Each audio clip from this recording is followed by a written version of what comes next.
Welcome, and thank you for joining us for today's session, Attributes of a Financially Viable Practice. My name is Phoebe James, and I'm a Professional Development Officer with the Hunter New England and Central Coast Primary Health Network. Before we begin, I'd like to acknowledge the traditional custodians of the lands that I live and work on. For me in Newcastle, that is the Awabakal and Worimi land. And I'd like to also pay my respects to elders past, present, and any First Nations people joining us today. Some housekeeping for today's session. This session is being recorded and will be available to you in the Education Library on the PHN website in the next few days. As attendees, your camera and microphone are automatically disabled, but I do encourage you to ask questions and just use the questions box to do that, and we'll have a Q&A session at the end. An evaluation will come to you directly after this session. Your feedback is really important to us, and it enables us to provide future education sessions. Now, it is my great pleasure to introduce our Cutcher & Neal team today. We've got Caitlin Powell, People and Culture Manager, Elise Stones, Audit Manager, and I'll hand over to our first presenter, Jodie Walsh, Partner in Specialist Medical Services Division. Thanks, Jodie. Thank you so much, Phoebe. Yes, so thank you all for attending here with us today. We are excited. Our presentation is a bit varied. Myself, Elise and Caitlin, we are presenting on 3 different topics. So hopefully there's definite takeaways for each of you from each of our aspects. I have to say my part is usually the most boring. Mine will stick mostly to the financial normal profitability analysis and focusing on the dollar side of things, whereas Elise will then talk to us about payroll. We all know how vitally important our employees having full trust in our abilities to process everything properly for payroll and not have any little slip-ups. So Elise's presentation will focus on that. And then Caitlin will round us off talking about culture in practices. So yeah, this is our 3rd session Cutcher & Neal has run with PHN, and we're hoping that given some feedback, we might then be able to introduce the next lot of topics on whatever you all would like to be hearing from us about. But all that said, today we are here to talk about the attributes of a financially viable practice. Now, I think it's really important that we all flag that we don't just want to be viable, we don't just want to survive, we want to thrive. We want all of our practices to be making profits. Profit is not a dirty word. I know here, capitalist accountant, we're like money, but profit is what enables our practices to thrive. We do want to be that practice of choice. You want to be the employer of choice for your staff members, but more so from a practice perspective, you do want to be the one that the community looks to so that you are sustaining the business well into the future for the next generation of doctors and next generation of employees. And so the idea that profit can create longevity in our practices, that longevity will mean you have the money and the resources there that you are attracting the best doctors. We all know how hard it is to get doctors on board these days. And so if you're the practice of choice, you will be attracting new doctors on board. You will be retaining your best doctors. You'll be retaining your best staff, whether that's our admin or our nursing. Allowing profits in a practice means that you can afford to pay your staff that little bit extra. You can keep and retain your best team. The idea that you'd have profits available to fund new fit outs, to have a modern practice that people want to come to work in, that patients really want to come and see your staff and see your doctors in.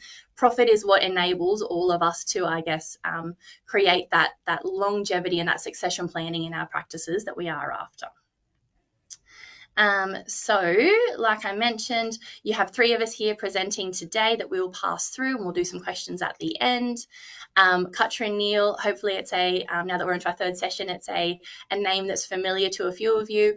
The 3 of us are actually based here in our Newcastle office, but we do have offices down the East Coast as well. So we have Sydney and Brisbane. And from a client perspective, we do find that we are wide-reaching in Australia from a medico's positioning, and that we do have a very strong service offering where we like to think that we can cater to whatever your needs are, whatever your practice needs.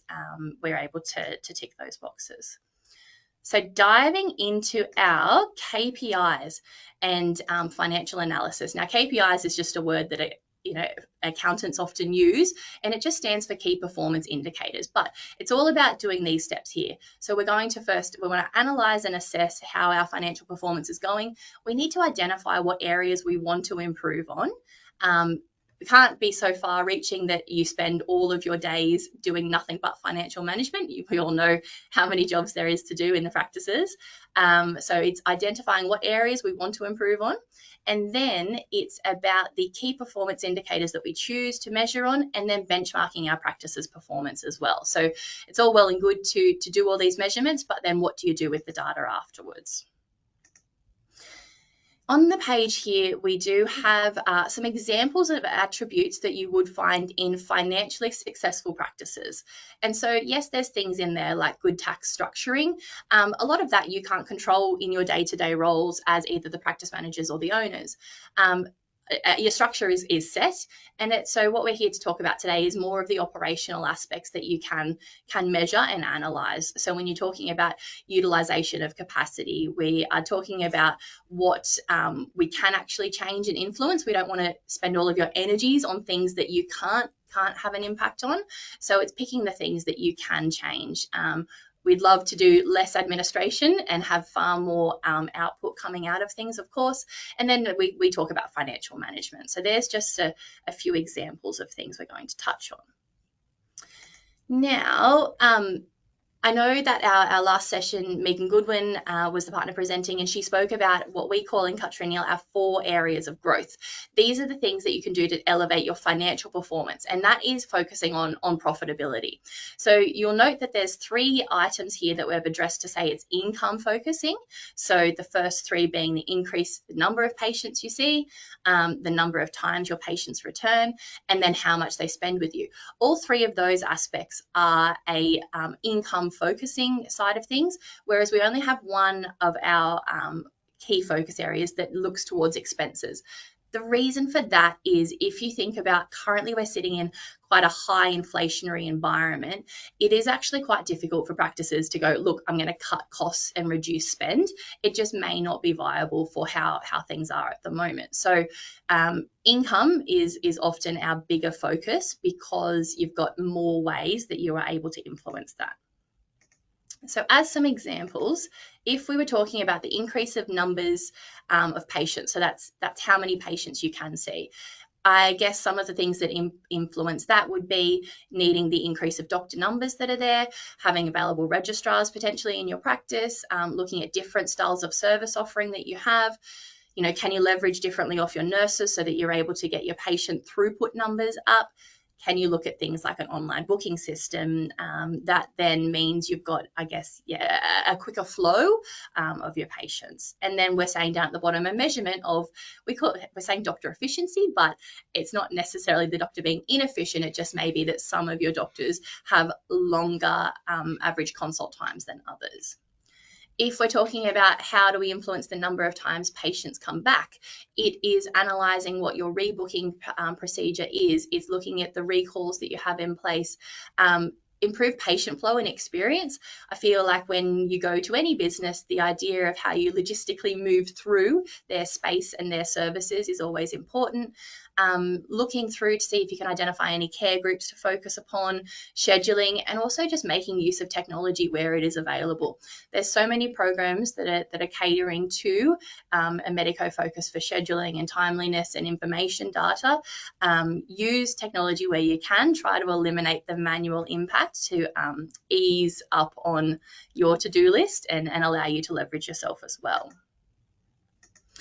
The third way, and again, we're focused on income here still, so it is increase our average fee. Obviously, if each person who sees us pays us more, our income level is going to lift. So it's thinking about the high value consults that are available within the practice and your doctors. What can you do in-house that traditionally maybe people were referring out? Better billing practice, that is a major one that people are spending a lot of energies on is trying to make sure we've done re-education perhaps on item numbers and billings that for your doctors. So often, and we'll get through in a bit, but we'll talk about KPIs of benchmarking doctors against each other. And so sometimes looking at certain key measurements, you'll actually spot a doctor who really outperforms their peers. And as I say that, it is just a numbers thing. We're not talking about healthcare, but from a medical income and a billings perspective, you might be able to identify a doctor who's really on the pulse with how they're doing their billings items. And important, then you might get their influence on a training topic with your other doctors to make sure that everybody has upskilled in all the ways we can. Things like fee changes, making sure that you are moving your fees with the market as required for the practice. And then introducing things like our no-shows, our cancellation fees, also administration or reporting fees. That seems to be something that most of our practices have moved towards and made peace with. The idea that hey, if I miss my hairdressing appointment, they're going to make me pay a 50% deposit on my appointment. So if people value things like hairdressers or beauty appointments, so too do we need to value our healthcare.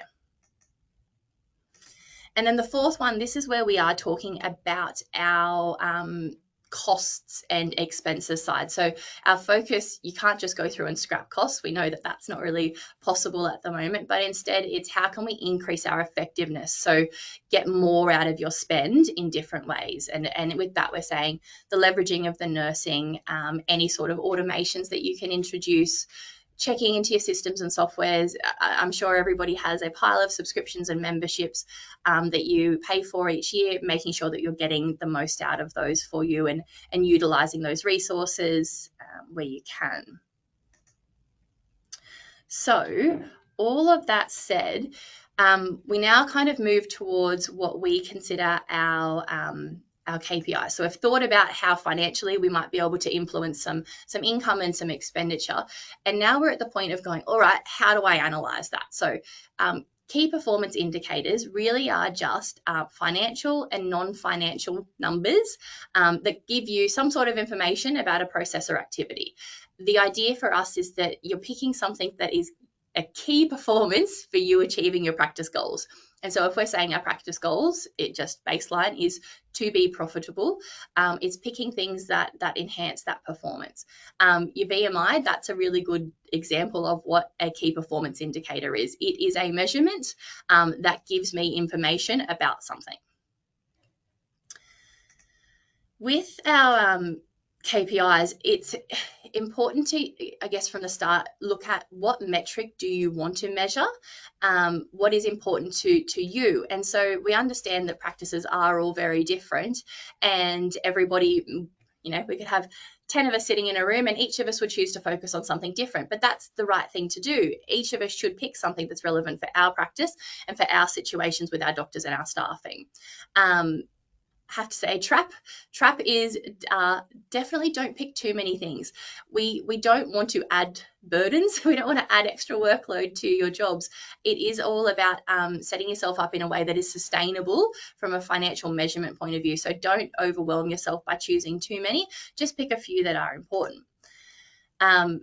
We also say pick the critical ones, pick the ones that you want to focus on at the moment. You don't have to stay with these same metrics for the next few years. You could choose to measure something for the next 12 months or even 6 months. But let's just say you pick something for 12 months and you pick 5 items. Well, then you work your way through that, you measure your improved performances, and then next year you might have a change in focus and you look at 5 other items.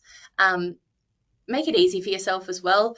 Make it measurements that you can quickly pull data from to get information. We don't want it having to be something that you choose to measure that you've got to go to this report and then you've got to manually override it with these things and you've got to sit and calculate in an Excel spreadsheet and then you've got to take it to someone else. We're not trying to make things harder. We just want to pick key metrics that you can easily measure that creates important information and useful information for you. When we are talking about metrics, a good way that we at Clutches like to think about things is, I guess, taking them to a starting point and breaking them into 4 key areas. So metrics often will be broken up between practice systems, operating systems, financial, and then marketing. And so for us, it was just about picking a key factor that you can apply to each. So for instance, operating, most of that's going to revolve around your staff and your procedures. So how does the day-to-day flow through work in the rooms? From a financial point of view, much easier. Financial is just income and expenses in most instances, so that's easy to format. When it comes to marketing, you want to be thinking about, all right, what's our profile out there in the community? How are our referral bases coming through? Where do our numbers come from?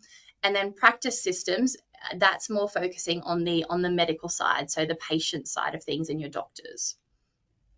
When we move through that now, we just have a few examples of things that you can consider for each of those 4 segments.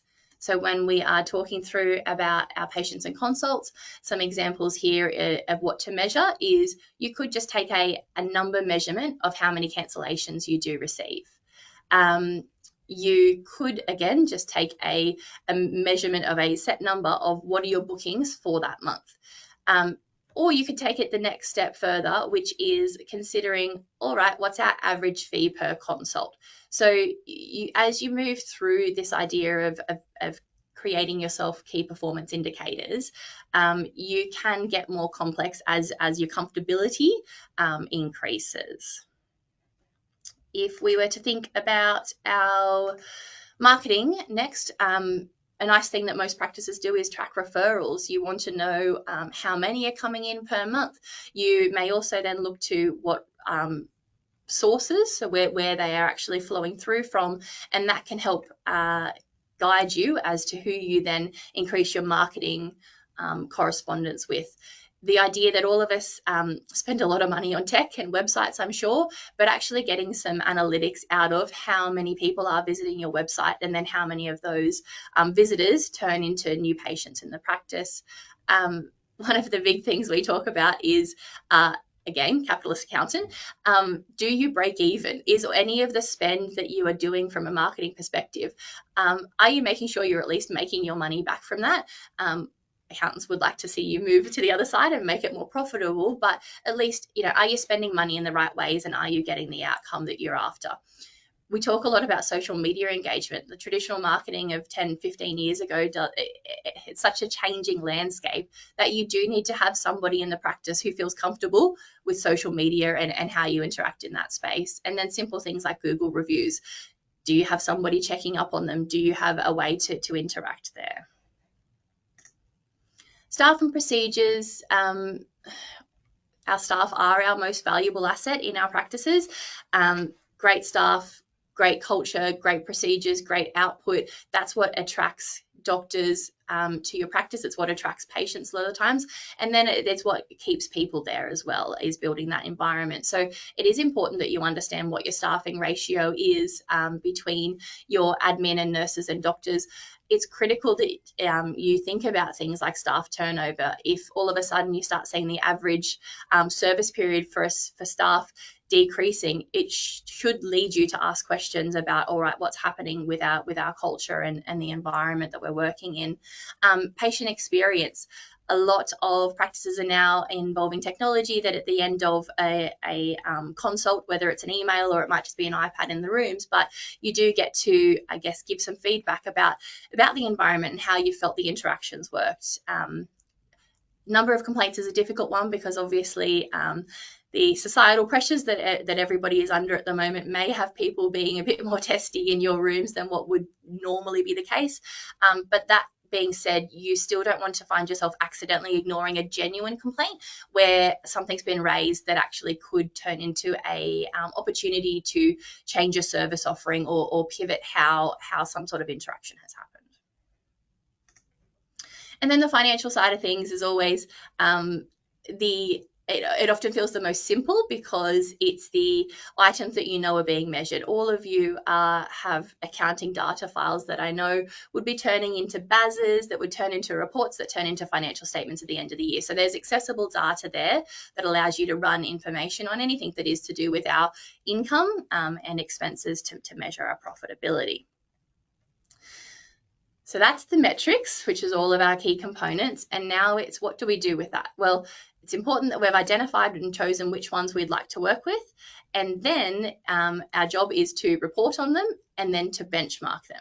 So the idea of benchmarking just means to have key financial ratios, numbers, and then compare them in some way. And so you can compare it to other businesses. So you could find other practices that work in a similar, you don't want to compare a 2-doctor practice to a 20-doctor practice, but you're able to compare yourself to other like-minded, similar size, similar operations. Sometimes that data is quite difficult to get a hold of.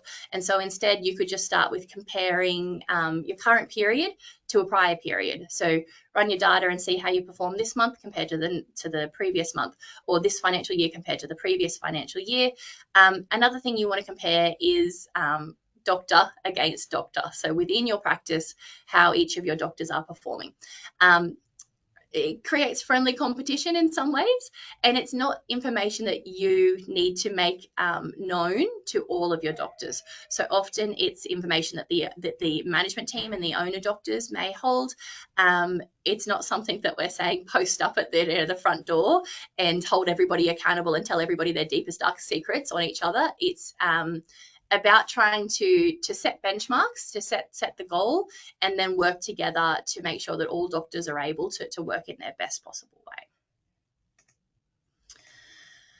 Here is some examples if we're taking it to a financial metric and how we would measure it. So things that you might consider here would be analyzing your full-time equivalents. So thinking about the number of full-time equivalent doctors that you have and the number of over the number of patients in the practice. So that can give you a number that I guess tells you how busy, how full each doctor is. You could do a similar thing with the ratio of your staffing against your doctors. If we were talking about, and we've put it to production, so that the product is our income generation, but the average fee that's generated per patient, you can then do a similar measurement of your average consult time per doctor. You'll know that there's programs out there, for example, Cubico, that helps to produce all of this data so that it's not you doing manual calculations all day, every day.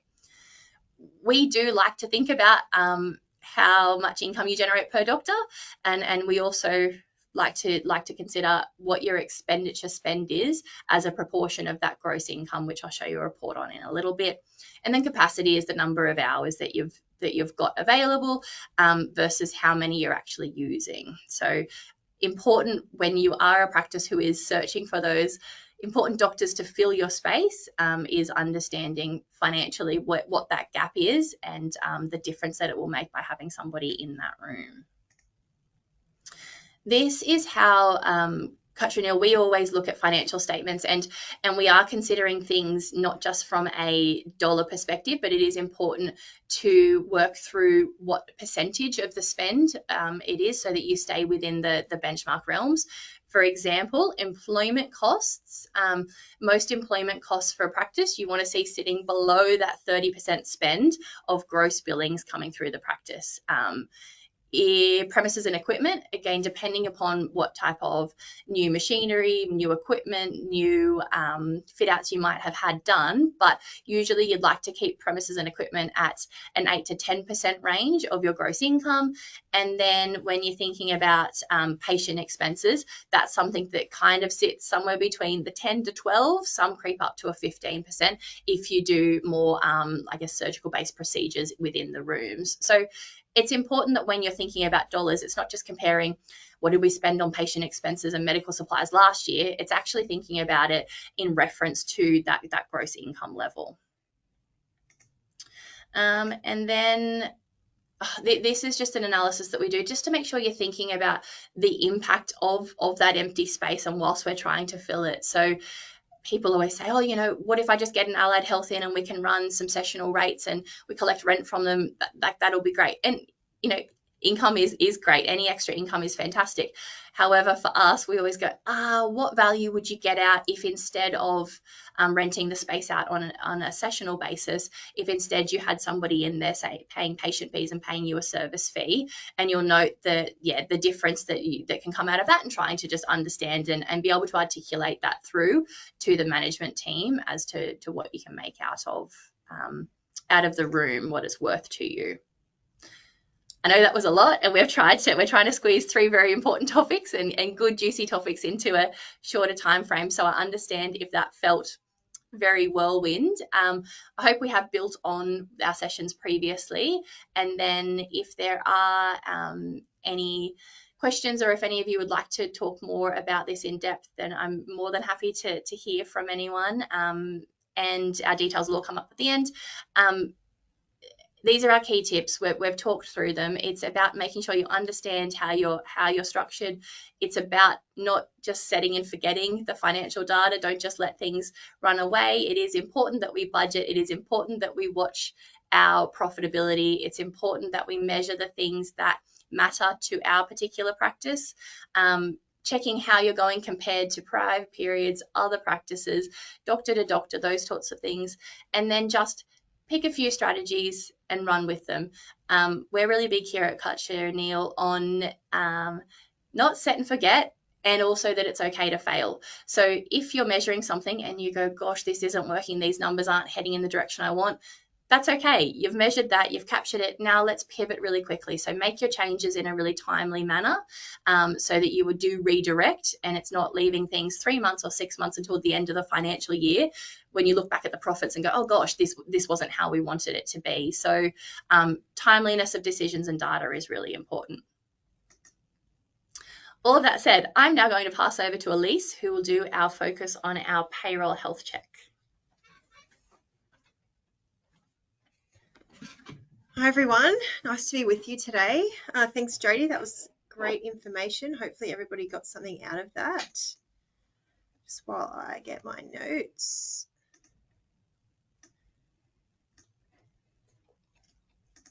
Okay, so it's my pleasure to be here with you all today to talk about one of the most critical functions in any medical practice, being payroll. While it may not be one of the most glamorous parts of running a practice, it's undoubtedly one of the most significant financial and compliance risk areas. Payroll errors can lead to serious financial consequences, reputational damage, and employee dissatisfaction.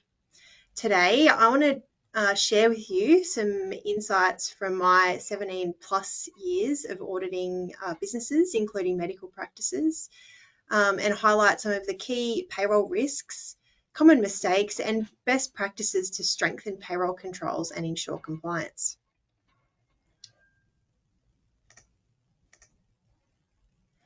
Today's agenda, I'm going to start by talking about some recent Fair Work findings and lessons from the past 12 months, common payroll mistakes we find during my team's work as auditors, key payroll controls, key features of good payroll and HR systems, and termination payments.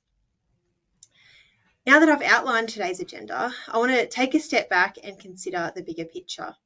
Most of you are focused, I'm sure, on the day-to-day, keeping operations running smoothly, managing staff, and ensuring payroll's processed correctly. But compliance isn't just about following procedures.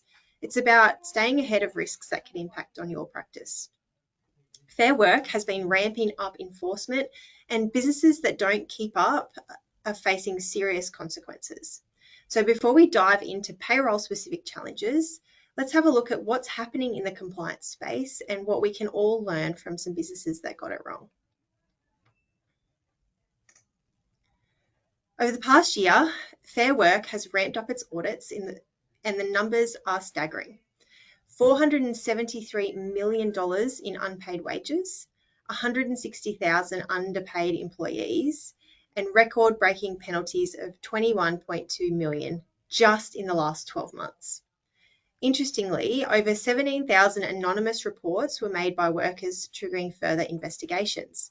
This number has jumped 19% from the last year. I think no business and no practice is immune to this. given the complexity of employment awards, tax obligations, and superannuation laws, even well-intentioned employers can make mistakes. Many of the risks Fair Work identifies are equally relevant to medical practices, and it's important that practice owners and practice managers address these risks in order to have confidence that they're compliant. The most commonly observed issues by Fair Work include a lack of investment in payroll systems, expertise, and staffing, as well as absent or insufficient compliance checks and auditing. Annualised salaries for award-covered employees being insufficient to compensate for all work actually performed, or organisations implementing a set and forget buffer, which fails to accommodate for increases over time to minimum entitlements. Failure to properly map roles to correct classifications or job grades, incorrect system configurations, and manual or claims-based processes for entitlements. So how do these mistakes actually happen? We've seen firsthand how even well-intentioned practices can sometimes just get it wrong. Most errors are not deliberate. They come from misinterpreting awards, misconfiguring payroll systems, or just missing key compliance updates. Before I jump into some of the common issues we see in the payroll area, I wanted to start with a statistic. This may be surprising, but over 62% of our clients that we've audited in the last 12 months have had one or more payroll issues reported. More than half of these audits have identified at least one payroll issue, if not more. Some of the most frequent issues we see include incorrect award interpretation and classification. This might mean a misclassification of employees under the wrong award or job grade, annualised salaries that don't account for all entitlements under the relevant award, and set and forget salary structures that fail to adjust for wage increases. Let me give you an example of how incorrect award interpretation can lead to compliance issues, particularly around the boot or better off overall test.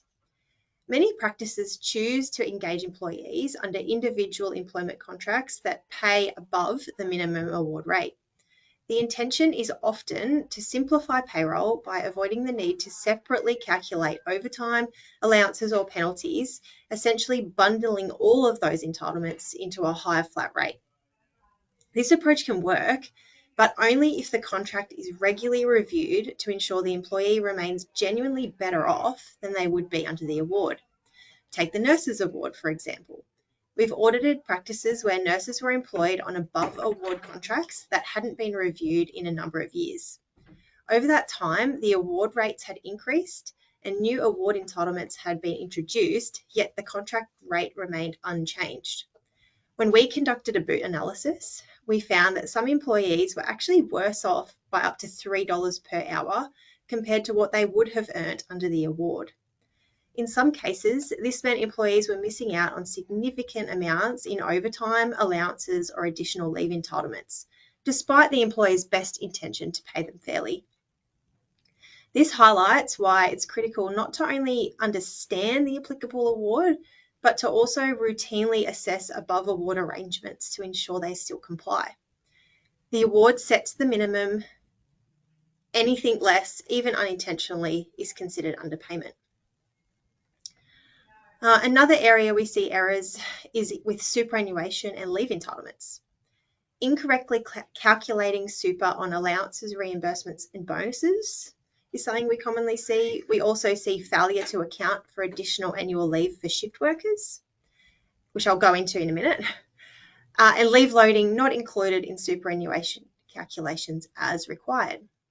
So another example under the Nurses Award is that nurses that do shift work entitles them to 5 weeks of annual leave. This is 1 week more than the standard 4 weeks provided under most other awards and the national employment standards. We've seen instances during audits where this 5th week of leave was completely missed in the payroll system, resulting in underpayment of leave entitlements. Under the Nurses Award, it's important to note that the 5th week of annual leave is not subject to leave loading, which is different to the other 4 weeks. These issues often arise due to payroll systems being set up with default assumptions or copied settings from other awards without adjusting for these award-specific nuances. Another area is termination payments. So we often see mistakes in the incorrect taxation of employment termination payments, or ETPs, superannuation wrongly applied to unused leave entitlements, miscalculations of long service leave based on the incorrect years of service. I'll go on to expand on that a little bit later on today. Another area, or the fourth area, is payroll system misconfigurations and a lack of review. So outdated payroll software can lead to compliance breaches, master file setup errors that have never been reviewed or updated. So once the system was put in and the rates were put in, it's not been touched again. Lack of exception reporting to flag anomalies like duplicate or overpayments. Just on a side note, we had quite a large business in the aged care sector a couple of years ago who lacked reviewing exception reports, and by sheer mistake and every step in their process going wrong, they managed to overpay an employee by $100,000 and didn't pick it up until the employee said, "Hey, what's all this money in my bank account?" So it's really important to have an element of review and make sure that whoever is reviewing it takes it seriously. And the final area we commonly see issues is lack of payroll controls and oversight. So no segregation of duties and one person controlling the entire payroll function. I know, or I appreciate that this can be quite difficult if you're a small practice and maybe only have a handful of people, or there's only one practice manager or an admin person responsible for payroll. But there's always in most cases, there would be a second person available, whether they're a practice manager or a finance person, or whether they're even just a nurse that knows something about their own award that might be able to help with that review, even a doctor. So it's worth considering. Lack of documented payroll policies and procedures, and overpayments or underpayments due to lack of reconciliation between payroll and accounting records. A good example of this is with Centrelink's paid parental leave. Does your practice reconcile the amount received from Centrelink to the amount that was actually paid to the employee to make sure that we didn't overpay or underpay the employee? The good news is that these issues are all preventable with the right controls in place. Payroll is one of the largest expenses for any business, and errors or fraud in payroll processing can lead to serious financial, compliance, and reputational risks. To safeguard against these risks, there are 3 key areas where payroll controls must be strong.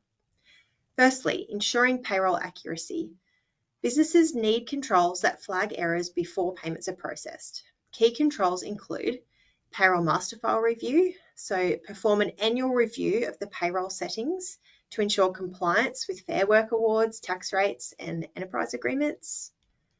Exception reporting and alerts, set up automated alerts to flag for large unexpected pay increases, negative leave balances, or employees being paid outside of their contracted hours.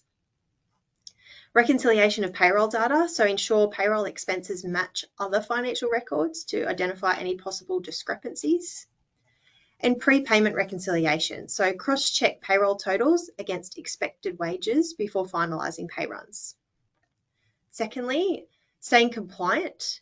So the key to compliance with Fair Work and super laws is really just ensuring that payroll policies and systems are regularly reviewed and updated. Key controls include staying up to date with wage increases and award changes. Do staff know when changes occur? Is the master file reviewed after an update to ensure it's been processed correctly? You could perform an annual boot test or better off overall test for above award employees to verify that employees on individual contracts are still better off than the award minimums. And complete monthly superannuation reconciliations, so cross-checking super payments with ATO requirements to avoid late penalties and payments. The best practice, I would say, is to conduct a compliance review every 6 to 12 months, 12 months being the maximum, 6 months being probably ideal. And finally, preventing fraud and unauthorised changes. So finally, payroll fraud can happen when there's a lack of oversight and poor internal controls. To prevent unauthorised changes or fraudulent payments, businesses must implement segregation of duties and strong approval processes. This could include no single person should have full control over payroll processing, role-based access restrictions, so making sure payroll staff cannot modify their own salaries or change employee details without approval, and dual authorisation for final payments. Payroll payments should be reviewed and approved by a second authorised person. Consider, like I discussed earlier, if this person even needs to be a member of the payroll team or the finance team. Best practice is to conduct quarterly audits of payroll access and approvals to ensure policies are being followed. For organisations that have not conducted a payroll review recently, now is the perfect time to assess risks and implement improvements. If your payroll was audited today, do you think it would pass without any issues? Consider, when was the last time your practice performed an assessment of payroll internal systems and procedures? Do your processes align to these best practices? Have you had instances of back payments, and have you addressed the root cause of those? When did your practice last review the payroll software's configuration? And finally, are you confident that your payroll system is paying employees correctly? If you can't answer yes to all of these questions, these best practices are really the first steps to strengthening your payroll integrity. Even with strong payroll controls, compliance is only as good as the systems that support it. A lot of the errors we see in audits don't come from a lack of human effort. They come from systems that can't keep up. Outdated payroll software, incorrect settings, or systems that don't integrate properly, these are the things that can lead to serious compliance breaches. So, what should a good payroll system have?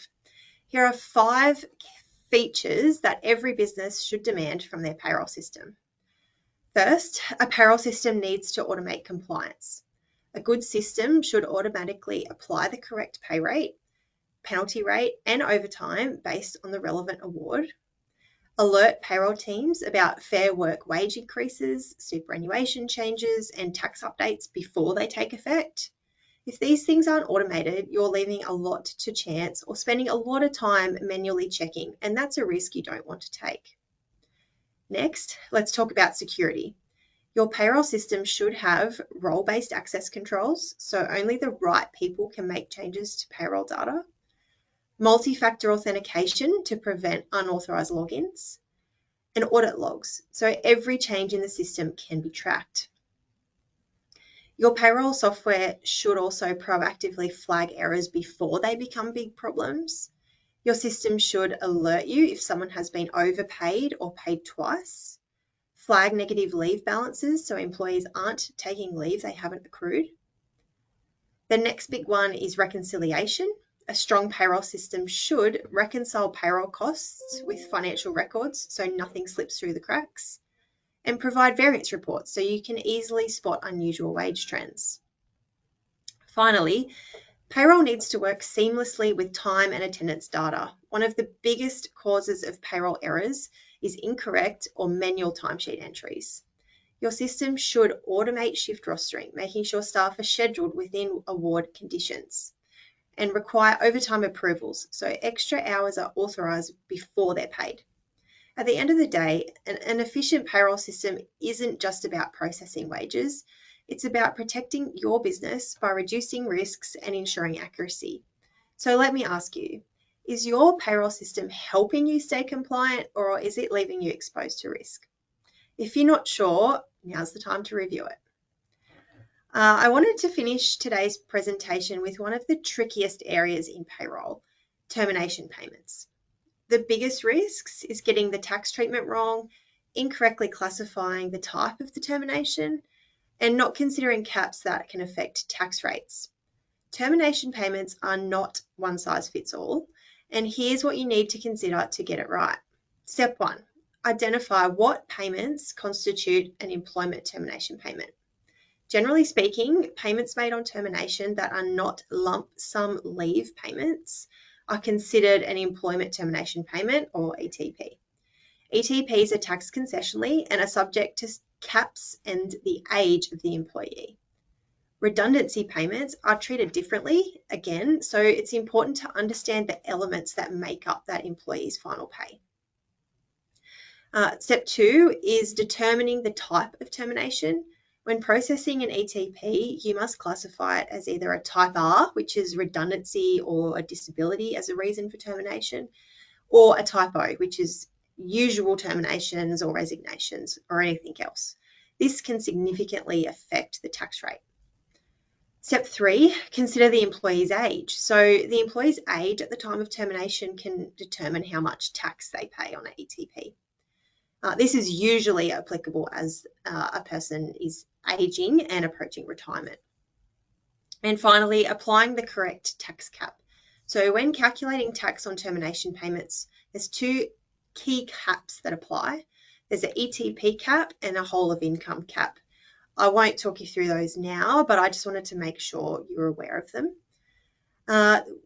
The best way to stay on top of all of these complexities is have a clear termination payment checklist, automate the compliance where possible, and always cross-check tax calculations before processing final payments.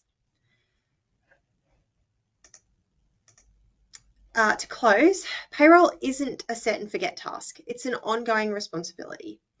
The businesses that really succeed in this space are the ones that proactively review their payroll systems, invest in the training of their payroll staff, conduct regular audits, and invest in the right technology. So here's my challenge to you. Review your payroll software. Is it keeping up to date with Fair Work and ATO updates? Audit your payroll controls. Do you have the right processes in place? And finally, check your termination payment procedures. Are you confident that they're being processed correctly? If you're unsure about any of these, I hope I've convinced you that it's time to take some action. Our assurance team here at Cutcher & Neal offers a payroll health check service that provides comfort to practices by performing an independent assessment of the payroll systems and internal controls. We can identify potential risks and provide recommendations for alignment with best practice. We can also validate your payroll system's configuration and making sure it's compliant with key obligations such as superannuation, leave entitlements, and termination payments. We are also available to help you with the calculation or with a review of a term payment if that's something you should need. So I hope you found that helpful. If you've got any questions, please put them in the comment box and we can catch you at the end. But that's it for me today. Thanks for having me. I'll now hand over to Caitlin.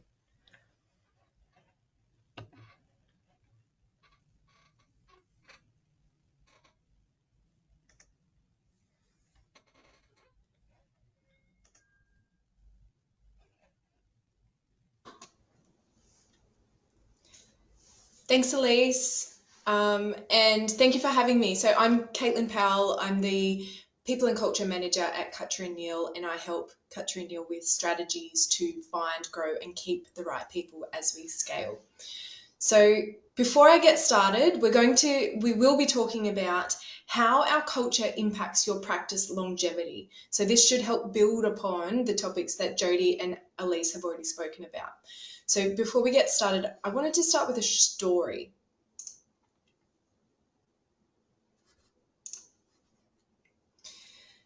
So this story is about a janitor, and it's about a janitor at NASA. You may have heard it before. So in 1962, President Kennedy, it would have been at the time, he was having his first tour of the NASA facility. And as he was having that tour, he stopped and casually asked the janitor what he does here at NASA. And what the janitor said was really interesting. The janitor said, "I'm helping put a man on the moon." There is something so special about that the janitor of, working at the NASA facility had such a strong link to the purpose of why he was there. So we are going to talk today about how purpose and our values sit at the core of our culture. So you may have seen this before. For anyone who hasn't, this is the golden circle from Simon Sinek's Start With Why book. So he says, people don't buy what you do, they buy why you do it. What we do, if we think about what we do as our service offering, so at Cutcher & Neal, what we do is accounting and financial services. For you in your practice, that would be the healthcare services that you provide. But what you do does not differentiate you from any other practice.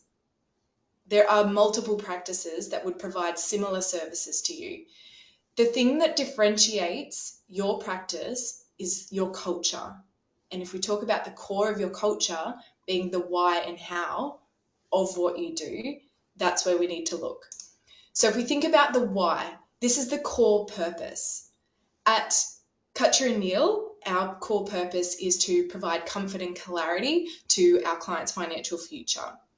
If we think about the janitor story, the core purpose was to put a man on the moon. That was his core purpose. Could your people talk about what your core purpose is? Do you have a phrase that helps people connect to their purpose in the organisation? If we then look at the how, that's about our core values. So our core values is around, it's about the way that we show up. It's about how we behave, and it's about how we make decisions as well. So the how is about, it really comes through strongly when we're talking about culture. So this session is going to focus on looking at the core of this culture and how our culture can impact our practice longevity. So when culture is wrong, people leave, which is really important. If we think back to what Jodie was talking about earlier in terms of the growth formula, she was talking about, there's a need to increase the number of patients and increase the number of times they return. It's really important to think about the cost of a poor culture to your practice. So here's some key stats. So the Society of Human Resource Management tells us that in their research, it can cost 6 months of a person's salary to onboard a replacement. And that's thinking about things like the, there's the recruitment cost, the advertising cost, but there's all of the sort of intangible costs of that as well, like the lost knowledge and, what leaves with the person, the burden that when that person is gone, between the gap of replacing someone, there's strain on the team as well. There's a cost to performance in that time. And then once you do find a new replacement, it can take up to 12 months for a new starter to reach their full potential. So that's understanding all of the systems and how things work around here. It is really, it can take that long for them to get up to speed. And when culture is wrong, people leave. So that's, we can talk about the employees and the turnover cost, but when our employees quit or the people at our practice quit, our clients quit too. So we really need to think about the cost of that poor culture, because it is a huge cost to your practice.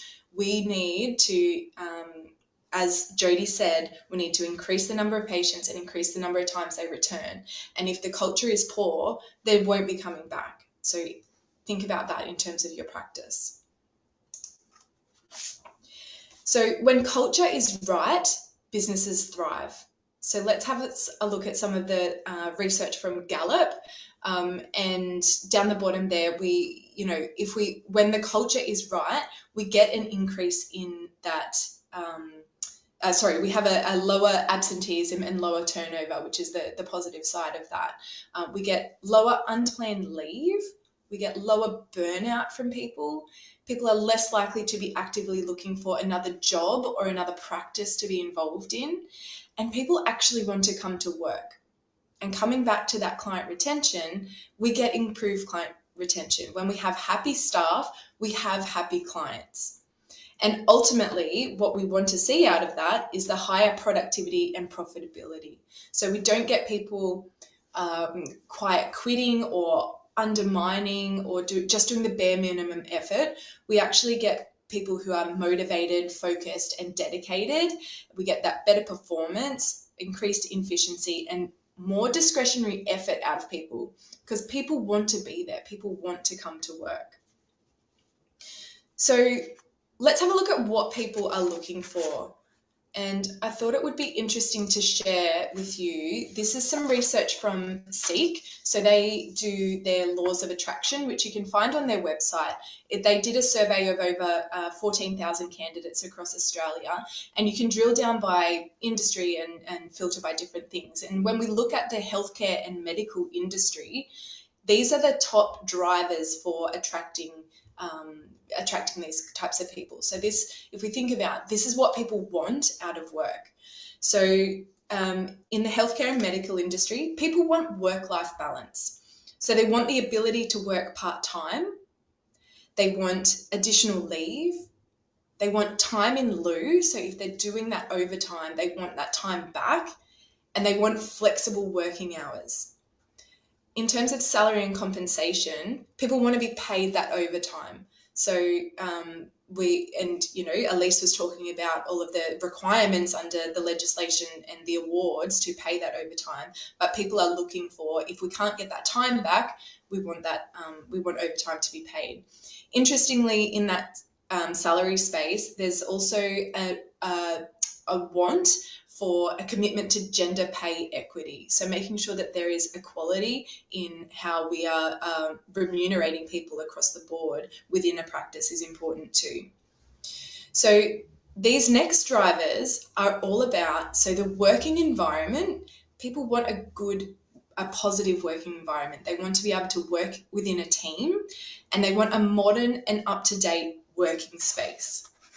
And then they also want positive culture, positive management culture. So that's all around things like a respectful culture, supportive, transparent, stable, inclusive, collaborative. There's lots of things there. So if we think about succession planning and longevity of your practice, can you offer these things? Are you in a position to offer these things? Are you in a position to redo your office space, and are you in a position that your culture is seen positively by other people? Is your practice a place that people want to work? So that's something to consider in terms of your culture and your offerings that you have for people. But let's talk about what culture actually is, because that is so important to people, especially in the healthcare and medical industry.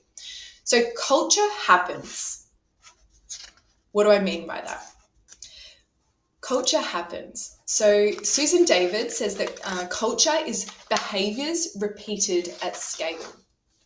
And I love this definition because it helps us think about, if you don't do anything, there is still going to be a culture there.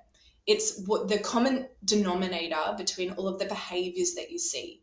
So culture isn't the tangible things. It's not the benefits. It's not the salary. It's not the compensation. It's not the, free memberships or beanbags in the staff room. It's the behaviour that you see within the organisation. So if culture is behaviour repeated at scale, that could be positive or negative. If we also have a think about, this is a Judith Lukomsky quote. So she talks about culture being the accepted behaviour, not the expected behaviour. So, and to talk about that a little bit further, David Morrison talks about the standard that you walk past is the standard that you accept. So it's really important to get that behaviour right, because culture happens. And if you don't,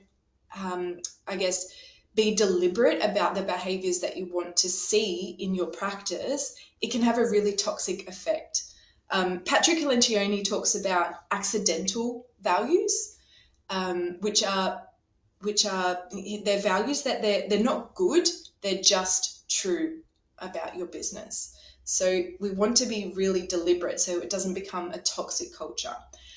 And the way that we can become deliberate about the behavior that we want to see and about our culture is through our values. So coming back to the core of our culture, we need a clear purpose to work towards, like the NASA janitor had, and we also need clear behavior expectations, and we can do that through our values. Values need to be meaningful. So, there's a lot of organizations. It would be a really interesting test to see how many of you here on the webinar have values in place and how active and alive those values are. So values can't just be words on the wall. I know a lot of businesses would have, values listed on their website, and they might have it, on posters around the workplace. But how alive are those values in the business, and do they actually describe the behaviours that we want to see from people? So at Cutcher & Neal, we have recently gone through a process to redefine our core values. You can see them on my background here, but I'll share them on the screen as well. So we used to have values that were just single words. So as an example, we had integrity, but it's hard to tell people what that means. So how do I do integrity? What is the actual behavioral expectation of me? So what we did instead was analyze the behaviors that we want and that we need in our organization and give it a term that makes sense. We made them meaningful to our business. This is language that resonates with our people and language that resonates with our clients as well. So we talk about ourselves in this way. So we talk about ourselves as trusted advisors, and we talk about ourselves as true professionals. And each one of our core values is backed up by behavioural statements, which helps us to be really clear about what we're expecting in that space. But like I said, it's not just about the expected behaviour, it's then about what's the accepted behaviour. So there is a need to have conversations with people and build it into, it's built all the way through everything that we do at Cutcher & Neal. It's through our reward and recognition process. It's built through our performance reviews, position descriptions. It's built into the way that we have conversations with people. So it needs to be alive and well. It can't just be words on the wall. So how do you define your culture? So I thought it would be useful to provide some key questions to you. So if you already have your purpose and values in place, this would be a good test for you and a good chance to reflect on, do our purpose and values, does it answer these questions for our people? And if you don't have that in place, this is a really great time to get creative and think about, well, what could that be for us? So the key question around core purpose is, what are we here for? What impact do we have? Who are we serving, and what do we do for them? For the janitor, that purpose was to put a man on the moon. That's a really cool mission to be on for anyone, and it really resonates, especially with the younger generations coming through. So we know that millennials and Gen Zs are really connected to their purpose in life, and they want more than a job. They want to be connected to purpose. So this is increasingly important, especially if we're thinking about the longevity of our practice. And then in terms of core values, some key questions that we can ask is, what behaviours will help us make that impact? So what are the behaviours that we need to see? What are the behaviours that we want to be deliberate about? Because culture happens, and if we don't be deliberate about it, then it will take form. And if we are not addressing behaviours that we don't want to see and turning that into behaviours that we do want to see, that can impact your culture. And then coming back to that, the making our values meaningful, what phrases would foster that behaviour? What language could we use that will resonate with our people, that will resonate with our particular type of client, that we can use in our everyday and not just become a word, words on the wall or words on the website, that become really meaningful and part of the language that everyone uses in in their everyday work. So I'll leave you with a practical toolkit because we want to be able to bring this to life. So once you have your core purpose and your core values defined, it's really important to communicate what they are. And it's really important to over communicate what they are, because the research tells us that leaders are 9 times more likely to be criticized for under communicating than for over communicating. And it can take up to 7 times for people to hear a message for it to actually sink in. So even if you start to feel like a broken record, it's really important to just keep communicating, to keep reinforcing, this is part of our culture. It is part of the way that we do things here. It's part of the way that we work. It's the core of our culture, the core of that golden circle. This is our why and our how, and that's the part that differentiates us from other practices. So leading by example, this step is so important because, again, the standard that you walk by is the standard that you accept. And if you're not even showing up yourself in the way that you expect others to show up, then it's going to be completely undermined, and it will end up as words on the wall. So it's really important for you to show up in the way that you expect others to. We want to celebrate alignment. So Shane Hatton, in his book, Let's Talk Culture, he talks about celebrating alignment and confronting inconsistencies, which is really important. So I mentioned it before. Celebrating alignment is about calling out the positives. So when you see behavior that does connect with your values, calling it out to that person, saying, hey, that was really, that was really great what you just did, and that supports our value of this, and we really want to see more of that here. And calling it out to other people as well, recognizing that person for doing that, letting other people know that, hey, I just saw a really good example of this behavior that we want to see.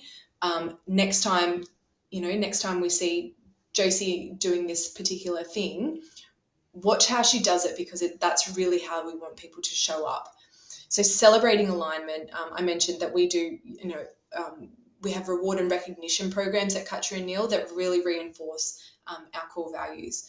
So celebrating alignment, but then we need to confront inconsistencies. And this is about having the hard conversations. The great thing about having defined values in place is that it makes it easier to have those conversations. So to give you a crash course in how to have a difficult conversation, I use the Center for Creative Leadership. They have an SBI framework. So it stands for situation, behavior, impact. So when you are going into a difficult conversation, you can use that framework to have that conversation. So what was the situation? That might be, this morning when I overheard you on the phone. The behavior is exactly what you observed. So, I heard you being rude to our patient over the phone, or whatever that looks like.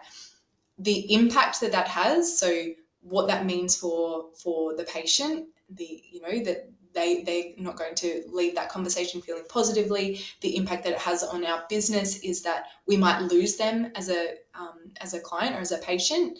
And that impacts the way that we can show up as a business and operate. And I'll take it one step further, add action onto the back of that. So SBI and then action on the back of that. So what do you actually want them to do differently next time? So next time, let's try it in this way. Here's an example of what you could say instead. So that's a way that we can confront inconsistencies against our core values and the behaviors that we're wanting to see. And then we can also use our values to guide decisions. And this is another part of bringing them to life in your business. So it's not just about, these are words on the wall. It's about, this is how we make decisions. If we're looking to, say, hire a person or even fire a person, we can consult our core values. does this person align to our core values? Has this person been contradicting our core values and consistently, and maybe they're not such a fit for our team that we thought they were, or maybe it's decisions around where we're heading to next with our business, in terms of key strategies. We can think about, does it align back to our values? Use those to make really solid decisions that are grounded in the culture that you want to create. So that's your toolkit. That's how we are going to, celebrate the culture that we want and be deliberate about that culture. And because our values drive culture, and culture is behavior. So bring it back to behavior, bring it back to our core purpose, and think about how you are going to differentiate your practice for longevity of your practice, for succession planning. Create a practice that people want to work at. So that's all from me. We do have this QR code here. So if you are looking for, if anything has resonated with you today and you'd like to talk further with Elise or Jody, please use this QR code to talk about how we could support you. I'll hand back to Phoebe if she's available. I'm here. Thank you. What an amazing presentation, all three of you. Absolutely great. We don't have any questions that have come through, so maybe I just think that was really efficient and you covered everything. Accountants love efficiency. We're very big on that. But I wanted to thank each of you, Caitlin, Jody, and Elise. Just a wonderful, wonderful presentation. Really hands-on, practical things that people can walk away with and use and put into practice. That's not moving mountains, just little things that we can do now to help shift in the right direction. So I really wanted to thank you for providing that. And to everyone else who has joined us over your lunch break, thank you for taking the time. We really do appreciate it. And everyone, take care of yourselves. Thank you so much. Thank you. Thank you. Thank you.